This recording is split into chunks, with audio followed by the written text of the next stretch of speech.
Olá a todos, sejam bem-vindos a este programa, onde vamos partilhar histórias que tiveram um recomeço. Hoje temos connosco a Isabel Marques, que nos contará um pouco da sua história. Olá Isabel, Olá. obrigada por teres aceito o nosso convite. Podemos começar com uma pequena apresentação da tua parte. O que é que tu nos podes contar sobre ti? Onde nasceste? Como foi a tua infância? Ok, então chamo-me Isabel, tenho 38 anos, nasci, cresci e sempre vivi em Lisboa.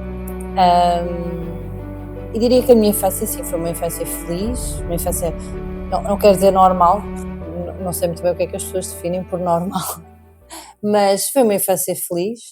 Tenho uma irmã e um irmão mais velhos, eu sou a terceira filha de uma família de 5. E pronto, não sei. O que é que tu achas que mais marcou o teu seio familiar? É assim, a minha família sempre foi muito católica, devota, tanto que eu chamo-me Isabel por causa da Rainha Santa Isabel. Foi uma promessa que a minha avó fez, que se eu nascesse bem, que além de me ir chamar Isabel, a minha mãe também se chama Isabel, que iriam comigo a Coimbra, onde está o corpo da Rainha Santa Isabel, pagar a promessa. E foi quando eu tinha 1 ano, mas tenho lá fotografias, levaram-me lá. Por isso, eles sempre foram muito católicos, muito devotos, mas aquele católico praticante. Vão à missa todas as semanas, nós também crescemos com isso. Eu fui à catequese, e à missa normalmente era ao sábado ou ao domingo, dependia. Pronto, por isso eu sempre acreditei, desde pequena, que Deus fazia. Nunca questionei o não haver Deus, porque achava um bocado impensável, não por causa talvez dos meus pais, mas de tudo. Achava que o universo é tão grande, tão vasto, que era impossível ser tudo ao acaso. Isso fazia-me um bocado de confusão. Aquilo que nós estudámos na escola, da teoria do Big Bang, etc. Apesar de eu, uma parte de mim, acreditar porque diziam que era uma evidência científica, etc., achava que tinha que haver, para além disso, tinha que haver algo superior. Por isso, eu nunca duvidei muito da presença de Deus. Então realmente estavas a falar da tua avó. Foi ela que despertou um pouco mais esse teu sentido? É assim, eu passava alguns fins de semana com ela, porque como nós éramos 5, a minha mãe tentava assim, não era empurrar, mas eu passava muitos fins de semana com os meus avós, é da parte do meu pai, e a minha avó é muito devota, era muito devota, tinha as imagens todos os santinhos, etc. E então ela ensinou-me a rezar o terço, porque depois tu precisavas de rezar o terço para a catequese, então ela ensinou-me a rezar mesmo o terço com as contas, e as Ave-Marias e os Pais Nossos, e depois ela tinha imagens de Jesus em quadros, e eu lembro-me que eles tinham 2 quartos, então muitas vezes para eu não dormir sozinha, a minha avó dormia comigo, o meu avô dormia no quarto deles, e nesse quarto onde eu dormia tinha uma grande imagem de Jesus, que aquilo estava-me um bocado ao mesmo tempo, mas era um Jesus sereno, por acaso, mas era só a cara dele. E eu fazia imensas perguntas, porque ela dizia que eu tinha que orar, né? Tinha que rezar, os Pais Nossos e Ave Marias antes de dormir, e eu fazia-lhe perguntas. Eu lembro, por exemplo, de uma vez lhe perguntar, porque eu gostava muito da Feira Popular, e eu dizia: tu achas que se Jesus estivesse aqui, tipo, que ele iria comigo à Feira Popular? E ela dizia: então por que não? Jesus vai contigo a todo lado, Jesus está sempre contigo, por isso quando tu também vais à Feira Popular, ele também está contigo. Então eu acho que são essas pequeninas coisas que me marcaram, percebes, do carinho que ela tinha, da devoção que ela tinha, se bem que era também muito misturada com os santos, ela sabia os santos todos, aqueles santos, sei lá, a Teresinha, o Santo António, São João, ela sabia tudo, os santos da tempestade, o santo pá, de tudo. É que há um santo para tudo, Regina. E então ela também contava essas histórias, percebes? E isso, mas eu quando falava de Jesus, pronto, eu fazia muitas perguntas mais acerca de Jesus, talvez também por ter aquela imagem no quarto, pronto, e ela dava-me aquela segurança, tipo, Jesus está contigo, tipo, nunca te abandona. Então acabavas por ter uma imagem de Jesus como sendo realmente Presente, um amigo. exatamente, um amigo, sim, alguém ali presente, alguém que está contigo. Como é que tu te consideras como pessoa assim na fase juvenil, na adolescência?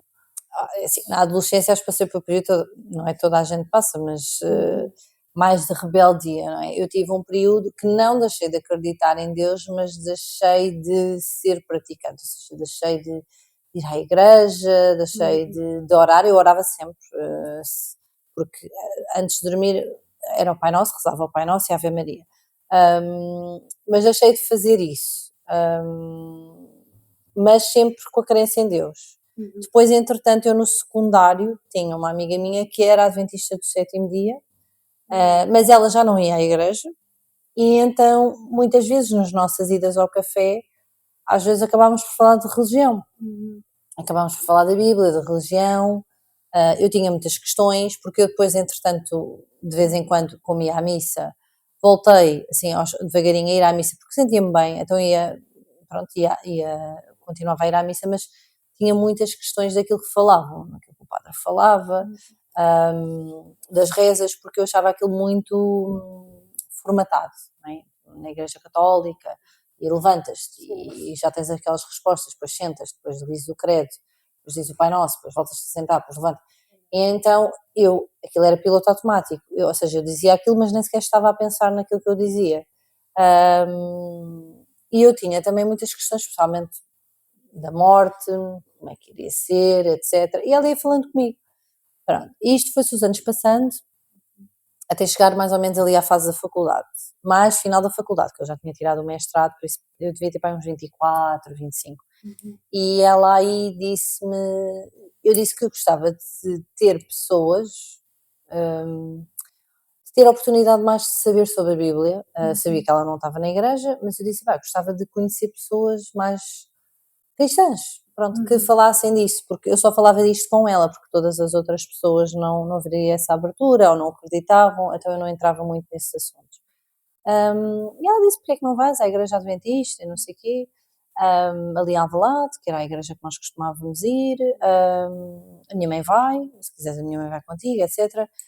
Eu disse que não, porque tinha vergonha e não sei o quê. Depois já estava cá a Sandra é uma pessoa que já está na igreja, eu conheci a Sandra no nosso 12º ano, sabia que ela era da igreja adventista, e depois ela até me disse, olha, a Sandra está lá, e eu disse, mas eu não falo com a Sandra há anos, já não vejo a Sandra há anos, tipo, a Sandra não é uma referência, não é? Então ela foi comigo numa reunião de oração de jovens, ela disse, olha, é uma coisa mais leve, é uma reunião de oração durante a semana, vais, eu vou contigo só um dia, vais e vês como é que te sentes.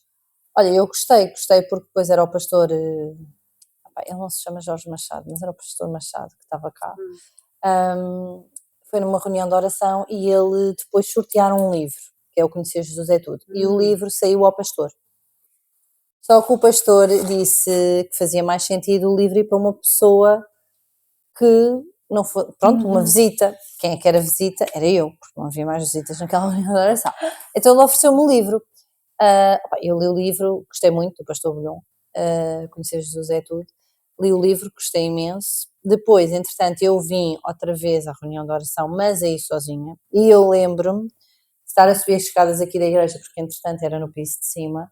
E lembro-me de estar a orar ao Senhor e dizer, se isto for o caminho certo, tu dá-me um sinal, porque eu estava sozinha, então estava com um bocado de receio, e tinha aquele receio de estar a trair a minha religião. Foi assim uma dualidade um bocado estranha, não é? Porque eu estava muito habituada à Igreja Católica, e àquela ideia de, o católico é que é, não é? E o resto não é... não é que as outras religiões fossem mais nada, mas as outras religiões são um bocado de seita, e vão-te pedir dinheiro, e sei lá, vão fazer coisas diferentes. Pronto, eu tinha esse receio, não é? Normal. E que era tudo muito estranho, porque as pessoas oravam em voz alta, as pessoas cantavam e eram muito mais animadas, não é? Mas nessa altura, mesmo na tua adolescência, isso, a tua imagem de Deus sofreu alterações? Assim, tu antes vias, antes vias Deus como sendo um amigo. Tu, de alguma forma, por haver esse afastamento, ou passaste a ver Deus de alguma outra forma antes de pensar? Eu achava Deus um bocado inalcançável, sabes? Muito distante. Mas na adolescência que Deus, aquela ideia que Deus não tem tempo para toda a gente, sabes? E então eu pensava, porque é que Deus, tipo, é normal que não vá ter tempo para mim, porque sei lá, há tanta fome em África, há guerras, há tanta coisa. Os meus problemas não são assim tão relevantes e tão importantes para Deus se preocupar. Então tinha um bocado essa ideia, percebes? Não deixando de acreditar nele, mas achando que, sei lá, que era um pai ausente, que era um pai sem tempo. Ou seja, mudou, porque antes com a crença da tua avó e tudo mais, com aquele carinho que ela nutria, Sim. tinhas como sendo presente. E aqui na adolescência, Na adolescência, talvez por influências? Ou... não, eu acho também pela própria vida, sabes? Aqueles dissabores da adolescência, aqueles primeiros amores não correspondidos, etc. Então tu achas que Deus não se preocupa porque as coisas na tua vida não estão a correr tão bem. Porque tens sempre aquela ideia que é. Não é tens sempre aquela ideia, mas imagina, Deus parece que Deus é teu amigo quando tudo corre bem, não é? Tu sentes, ok, agora está tudo a correr às mil maravilhas, claro que Deus gosta de mim, Deus está aqui, mas quando as coisas correm mal, eu tinha a sensação que, ok, está a correr mal porque Deus não está aqui, tipo, Deus não se está a preocupar comigo. Ou seja, punha a culpa em Deus, das coisas que aconteciam, não é? E daquilo que eu sentia.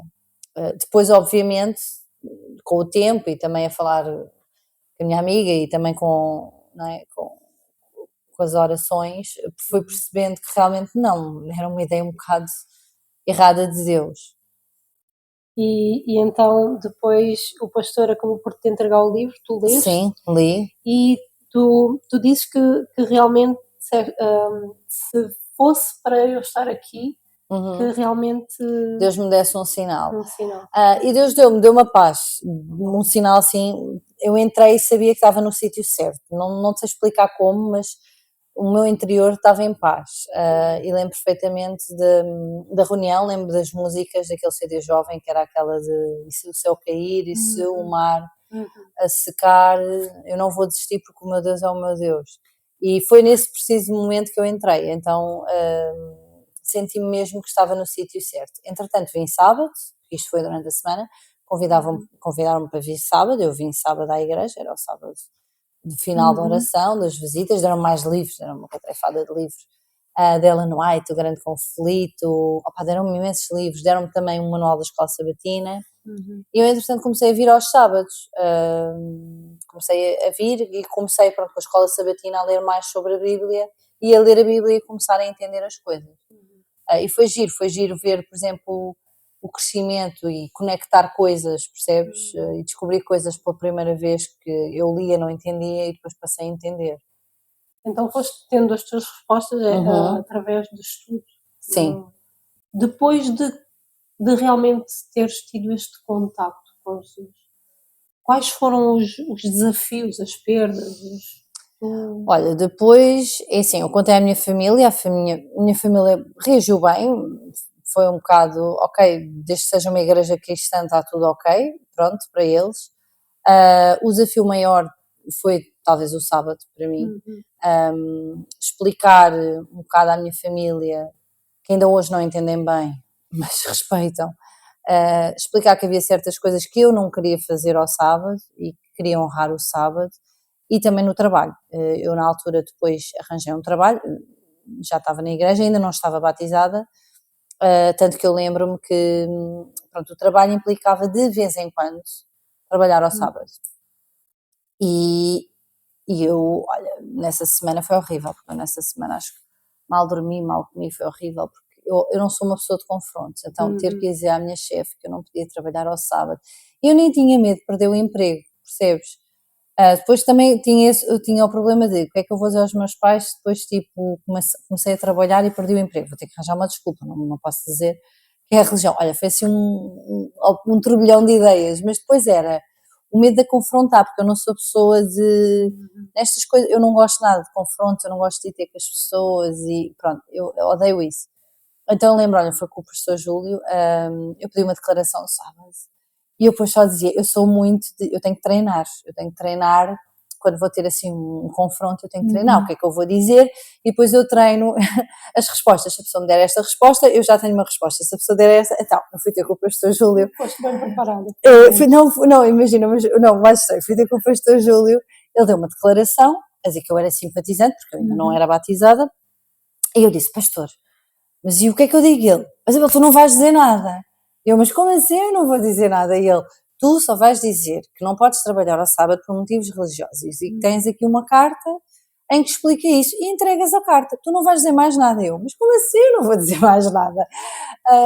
Não, do género, estava à espera que ele me preparasse ou qualquer coisa. E não, então eu entreguei a carta, pronto, fui-me embora. Entretanto, os dias iam-se passando e eu não tinha resposta nenhuma, mas continuava a trabalhar, não é? Entretanto, eu fui ter com a minha chefe e disse, olha, doutora Wanda, não sei o quê, então, e ela, então, a carta que deu é da liberdade religiosa, nós não podemos fazer nada, pronto, sim, não trabalho ao sábado, está tudo ok. Eu, uau, olha, isso é um alívio, uma coisa. Olha, e depois foi mais giro, não é? Porque tu depois sentes, eu não sei se isso acontece com as outras pessoas, se calhar, mas tu sentes que depois de fazeres uma coisa destas, a nível profissional, que tens que dar o teu melhor, porque é do género, eu estou a sobrecarregar a minha equipa, pelo menos foi assim que eu pensei, porque agora alguém vai ter que ir ao sábado por mim, percebes? No meu lugar, pronto, está bem que aquilo era para aí 2 sábados ou 3 para aí num ano inteiro, mas não interessa. Então, eu dei o meu melhor, eu lembro sempre da história de José, que é, José deu o seu melhor na casa do governador, deu o seu melhor na prisão e depois deu o seu melhor no palácio. Então eu tenho um bocado essa máxima para o trabalho, é do género, tu vais e dás o teu melhor. E confias, e tens de confiar em Deus e o resto tudo se vai encaixando. Então, eu nesse ano fui a melhor, eu era representante editorial, ou seja, eu andava nas escolas a promover livros da editora para os professores, e nesse ano eu fui a melhor, ou seja, fui a que teve mais adoções, chamava-se adoções, quando os professores adotavam o teu livro, não é? Então eu fui a que tive mais adoções e fui tipo a melhor da equipa toda, melhor que pessoas que já lá estavam. E foi giro, porque a minha chefe disse na reunião final, a dizer, Isabel foi a que teve a todas as disciplinas e foi a melhor, e temos uma estrelinha abençoada, talvez pela religião temos uma estrela abençoada na nossa equipa, talvez isto tenha sido uma bênção. E eu fiquei super contente, e assim, uau, Deus realmente, eu fiz a minha parte. E Deus fez a parte dele, tipo, não me deixou na mão, eu também depois tive que fazer a minha parte, né, fazer o meu trabalho, mas Deus disse, pronto, olha, confia, tipo, não vais trabalhar ao sábado e as coisas vão-se fazendo. Isso foi, assim, digo sempre que o sábado foi talvez o maior desafio. Depois é assim, no dia-a-dia, penso que agora o maior desafio às vezes é quereres falar de Jesus, especialmente nesta época em que parece, não é, que as pessoas estão cada vez mais desligadas do que quer que seja e estão mais centradas nelas e tens que acreditar muito em ti. É verdade. Isso. E então às vezes é difícil. Eu fico sempre, eu confio em Deus e digo, olha, vai haver um momento em que sou capaz de partilhar, em que sou capaz de dizer, ou através de ações, ou através de palavras, as coisas vão fazendo. Como é que tu achas que a tua vida assim mudou, além de depois de conhecer? Olha, eu acho que se tornei uma pessoa um bocadinho mais a confiar muito mais, sabes, nas coisas, não temer, seja da morte, seja do dia da manhã, eu confio sempre em Deus. Imagina, houve uma altura que fui despedida, não fui despedida por ter feito alguma coisa, foi mesmo porque a empresa precisava de reduzir custos. Eu pensei, não, Deus sabe o que faz, por isso vou só confiar, vou fazer a minha parte, tipo, não vou temer. E Deus depois abriu-me portas e fui para outro sítio, fui ganhar mais, com condições melhores, que é o sítio onde eu estou atualmente. Ou seja, ensinou-me muito a confiar e a não temer, sabes? Eu vivia um bocadinho, não por antecipação, mas fazia muitos filmes, sabes? De, se me acontecer isto, o que é que vai ser? Agora não, agora durmo descansada. Não sei se isso... Mas toda uma preparação, tal como... exato, eu sinto mesmo em paz, percebes? Sinto-me calma do género, confio em Deus, tipo a minha vida toda, os meus projetos, Deus sabe, não é? Deus ouve, Deus vê, Deus há de me dizer o que é para fazer, se é para ir para a esquerda, para a direita, só tenho de confiar, percebes? Eu sinto que isso foi a maior mudança, em que estou mais calma e mais presente, sabes? E se calhar mais ligada, por exemplo, à minha família não estava tanto, é normal também que a período da adolescência, mas é normal haver um certo afastamento. Agora não, ajudo-os imenso e tenho mais paciência, acho que tenho mais paciência até para ouvir as pessoas e para também lidar com as pessoas, sabes? Como é que tu achas que consegues fortalecer ou a tua relação com Deus? Como é que... Olha, uma vez ouvi que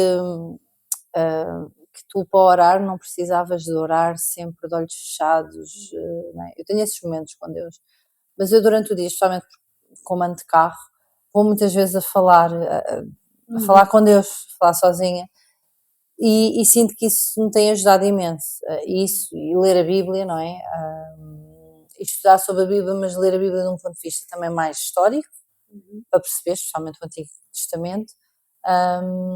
Eu diria que é mesmo isso, é ler a Bíblia e oração, mas orar a Deus não só naqueles momentos em que me levanto, ou quando me vou deitar, quando estou com a Bíblia na mão, mas durante o dia, mentalmente, ir falando com Deus sobre todas as situações. Como um amigo. Como um amigo, como exato, tu como vias aquele amigo da infância, exatamente. na infância.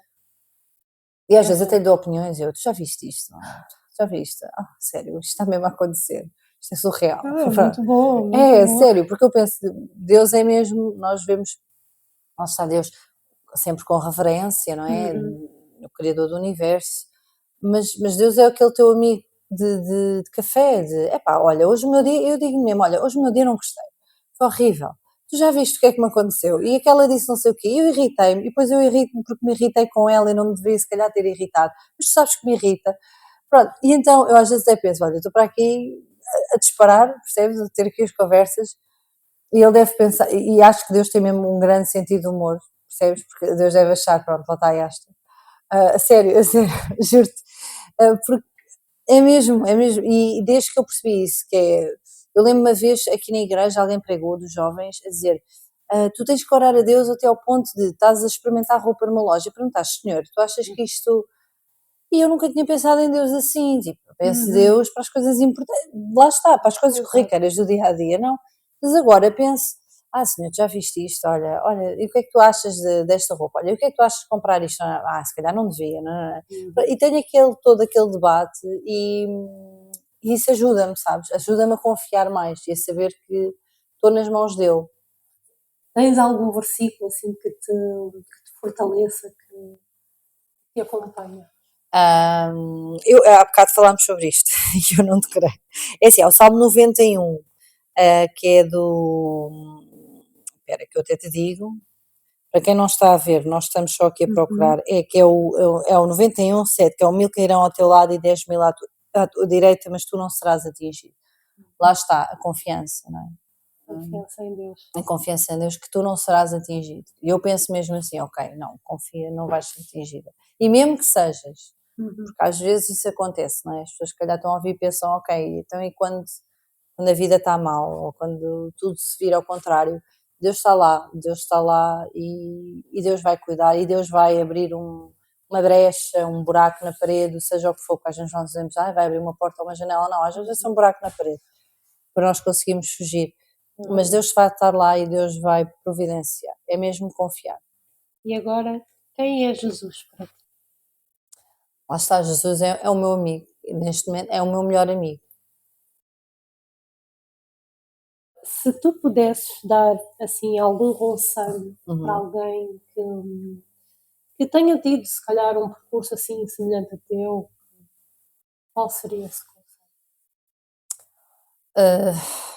Continuar, orar a Deus, não desistir, falar com Ele, abrir mesmo o coração. E quando nós às vezes usamos aquelas frases clichês, eu quando entrei na igreja usava-se muito isso, tens que abrir o teu coração a Jesus. Eu dizia muitas vezes ao pastor, o que é isso? Eu não consigo, é o quê? Eu não consigo tirar o meu coração cá para fora.